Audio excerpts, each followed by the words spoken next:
जुलै 1963 रोजी मुंबईतील मध्यमवर्गीय कुटुंबामध्ये विनोद तावडे यांचा जन्म झाला। विनोद तावडे 4 दशकापासून महाराष्ट्र आणि राष्ट्रीय राजकारणात सक्रिय आहेत। भाजपची विद्यार्थी संघटना म्हणून ओळखल्या जाणाऱ्या अखिल भारतीय विद्यार्थी परिषदेत त्यांनी सहविद्यार्थी कार्यकर्ता म्हणून आपल्या राजकीय जीवनाची सुरुवात केली होती। भाजप पक्षात पूर्णवेळ सक्रिय झाल्यानंतर भाजपचे ज्येष्ठ नेते प्रमोद महाजन आणि नितीन गडकरी यांच्या मुशीमध्ये ते घडले। 1980 साली त्यांची अखिल भारतीय विद्यार्थी परिषदेमध्ये त्यांनी काम करायला सुरुवात केली।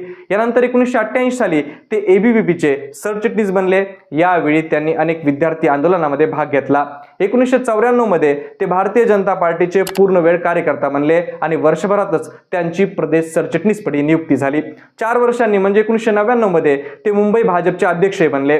कमी वयात मुंबई भाजपच्या अध्यक्षपदी विराजमान होणारे ते पहिले नेते ठरले होते। 1908 साली पक्षाने त्यांना महाराष्ट्राच्या वरच्या सभागृहात पाठवलं। त्यांची विधान परिषदेत आमदार म्हणून वर्णी लागली।